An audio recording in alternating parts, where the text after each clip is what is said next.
when you sleep in Port-au-Prince, one eye must be open, courtesy of the legacy of slavery, and of course, colonization, and of course, neo-colonization, and of course, the vow that was made by the French, Haiti will never know peace. The French are a unique people. Unique in the sense that they claim that France is the mother of modern day revolution, with the French Revolution in 18th century, liberté, fraternité. That was France during the revolution, and that they exported this revolution to the world. Yet somehow, France is the worst of the colonizers from all objective assessments. Of course, Samora Moises Machel said it is wrong to categorize slave makers as one being better than the other, but permit me to say that they were the worst. Number one, unlike the British, who simply were interested in your resources and therefore engaged in what was called direct rule, the French wanted to assimilate you. So their policy was assimilation. They came to the colonies and they wanted to convert you into Frenchmen and French women. And in school parades in the colonized parts of the world by the French, like Senegal, like Mali, like Burkina Faso, which was then Upper Volta, like Togo and Benin and Suriname, during the parade in the morning, pupils used to recite our ancestors, the Gauls. A black pupil saying that their ancestors were the Gauls. They wanted you to speak French. And once they had picked a few of you and took them to the Sorbonne, you had to be a total Frenchman or a total Frenchwoman. They came to different parts of the world and they created what they call the Petit Paris. Abidjan is Petit Paris, the small Paris. And their colonies were actually called overseas territories, les territoires d'outre-mer. They called them overseas territories being administered from the metropole. The French never intended to leave. They never intended to leave Suriname. They never intended to leave Vietnam. They never intended to leave Senegal or Mali or Guinea-Conakry, and they were vicious. They punished you. They humiliated you. They did not want you to speak your language. I do not know why they were that harsh. Perhaps it's because of their history. Remember, this is a country that had kings. This is a country that had Marie Antoinette. This is a country that had King Louis the 16th, and there was a time, it is King Louis the 14th, who at one time when he was asked, and what is the state? I think that is that experience. King Louis the 14th, when they were controlling France, he was asked, and what is the state? He said, l'état, c'est moi, I am the state. And when later King Louis the 16th and Marie Antoinette came, the French were humiliated when the people asked where we want bread. They say, why don't they eat cake? And I think that history, that pain, when they created the revolution, I think in 1789, and they created the revolution, France was humiliated during the war by the Germans, and when therefore they became colonialists, they were visiting this pain upon the world. And as early as 1958, as recently as 1958, when they recalled Charles de Gaulle to come and take over power in 1958, remember when Charles de Gaulle came, this was a military general. This is the height of decolonization. He used military force in order to retain the French colonies. And the colonies is what made France what is. So that the France that you see now is a France that is built on the back of those colonies. They were harsh. because their very survival depended on these colonies. And their harshness can be seen when, on the eve of independence in African countries, they signed the Pact for the Continuation of Colonization. The yes-no vote for French colonies to decide whether, after so-called independence, they would retain connection and connectivity with Paris.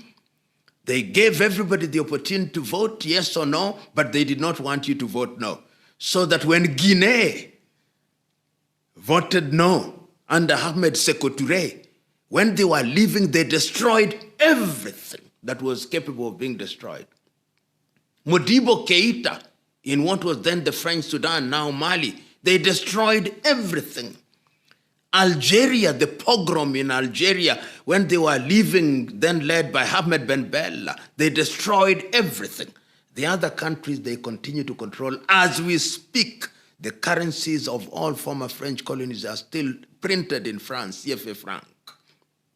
Their cruelty, I think, comes out of a big psychological burden, which they visit, transfer of aggression. It is painful. You can see, even as we speak during the coup d'etats in Africa, the arrogance. You tell a country which is equal in international law that we have accredited our ambassador, we do not care. France, the home of revolution, the home of coup d'etats at one time, can not recognize a revolution when it's taking place, and they say, accept our ambassador. We don't accept the revolution. That is France for you. Arrogance. The most arrogant of the colonial powers. You know, the history of France is the history of how the arrogance fall. If you allow me, the school bully who takes lunch from every little boy and little girl thinks that he is invincible. Then one day, the little boy says, today you are not taking my lunch.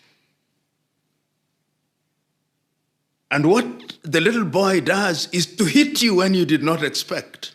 And you find yourself on the ground and everybody is laughing at you. France did not see what is happening in West Africa coming.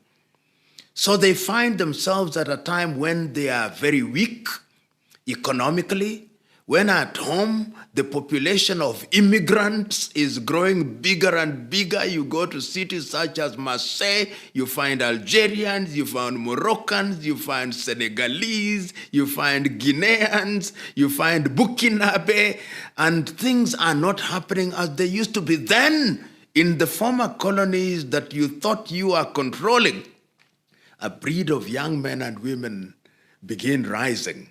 They rise in Guinea-Conakry, and the first thing they do is they say, we abolish all the agreements that exist between us and France. They rise in Burkina Faso, and they say the same thing. They rise in Mali, and they say the same thing. They rise in Niger, which has been providing you with uranium. Now you can't take it. I think they cannot take it because they are losing food which has been inside of their mouth, and they do not know how to behave. As somebody once said, without Africa, there is no France. Without our former colonies, give France only 20 years, and it will be one of the poorest nations in the continent of Europe. And that is going to happen. And they are resisting because for them this is life and death. But the stars, which I can now perfectly read, are telling me that their goose is cooked, and very well cooked. The story of South America or Latin America or Central America is unique. Unique in the sense that most of the people who now occupy Latin America are all not indigenous to Latin America. The Arawakans And the mestizos who are indigenous, they are very few and far between. Whether you go to Mexico, you'll find them, but they are very few. The Aztecs and their descendants, very few. If you go to places such as Nicaragua, the Aborigines are very few. You go to Mexico, they are very few.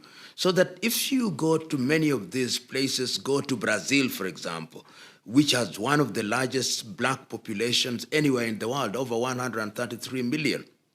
And of course, there are very many people of Portuguese origin and people from different parts of the world. So these are all immigrants who have in large integrated and to the extent that is possible, even being racist, it does not make sense. You see quite some integration there. The same is true in Colombia. We now have, even the vice president of Colombia is African. The same is true of Honduras.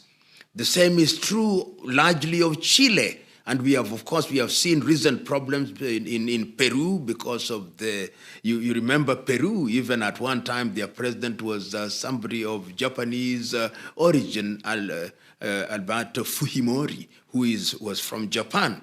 But there is one unique Latin American country that we don't talk about, Argentina. Argentina deliberately decided to whiten the population.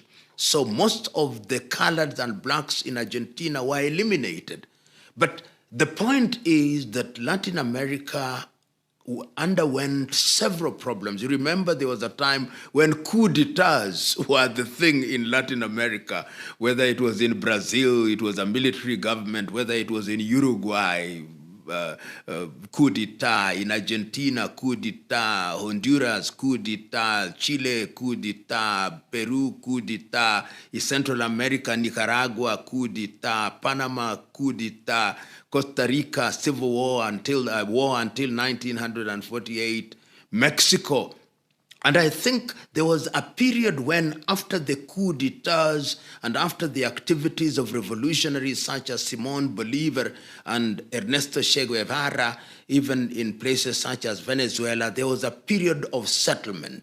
And I think that is largely why Latin America has its own race problems, but they are not as pronounced as they are pronounced in other parts of the world. People suffered together. And I think when you suffer together, there is a sense in which some camaraderie begins to emerge. And that, in a very simplistic way, in my view, explains why indeed there is some kind of understanding amongst the races. Of course, when you go deeper inside, there'll always be people who feel, oh, we are not being treated right, things are not right, but largely people coexist. And we have seen that over a long period, even in areas where you thought that there would be problems in the political arena, in the economic arena, you have fairly reasonable representation. Latin America's history must also be understood in the context of the revolutionary spirit. And when there was a bipolar world, and I want to explain Latin America in the following ways. That if you look at Brazil, for example, which was colonized by Portugal, which is was one of the weakest and poorest nations in Europe, there was a time when Portugal actually depended on Brazil in the 1900 and in the early mid 1990s, when Portugal itself had had coups. You remember in the 60s, the coup that was mounted against Marcelo Caetano by Antonio de Spinola until 1977, when I was myself a primary school child, and I knew that there was instability. So these countries freed themselves very early, and they did not want to be like Europe. They did not want hard-nosed capitalism like Europe. They wanted societies that were a little bit more egalitarian. So you can see that through the policies of Brazil in those early days. And if you go to places like Chile, when the revolution started taking place, you see people like Salvador Allende. When Allende was in power, Allende was a socialist. And of course, he was murdered almost 30 years ago from today, from this year, and then the Americans imposed Augusto Pinochet. And we can also remember the socialist movement in Argentina during the period of Juan Perón. And socialism was also the way to go in those days. And then if you look at what we now call the Bolivarian republics, Venezuela, which led to people like Hugo Chavez, you look at Bolivia, to Rios, you look at Panama, Omar Rios, who was a socialist, and you look at Nicaragua with Ortega. And so you can see a Latin America that very early on was very different. They say, we think when you are socialist, you take care of social welfare things. You take care of education, you take care of health, you take care of these basic things. And I think that is now serving them well. A little country such as Costa Rica with a population of 5 million has free healthcare, free education. And what do they have to export? Is just bananas and tourism. 1948, they don't even have an army. They abolished an army. And you remember that in the early days, I think it is in the early 1900s, mid-1900s, they entered into the Rio de Janeiro Pact, which says that if you attack anyone who is the Rio de Janeiro Pact, then you attack all. So a combination of factors made Latin America very different. The Americans always wanted to treat Latin America as their backyard. And they feared, of course, that socialism during the days of the Soviet Union, that the Soviet Union was in Cuba, Soviet Union was everywhere. So there was always this resistance. And people hated the capitalists in Latin America. And that is why those who claimed to be socialists were in ascendance. And when government settled, they did not ignore what are socialist policies. And that continues even as they suffer here and there to serve them reasonably well. That is not to say that you don't have problems in Nicaragua, or that you don't have problems in Peru, or that you don't have problems in Bolivia, or that you don't have problems in Colombia or Uruguay or Argentina. You do. But the orientation of Venezuela, the orientation is socialist, but the intermeddling of America is ever present. You know, when you don't obey America, they want to ensure that you fail. And they do that quite well.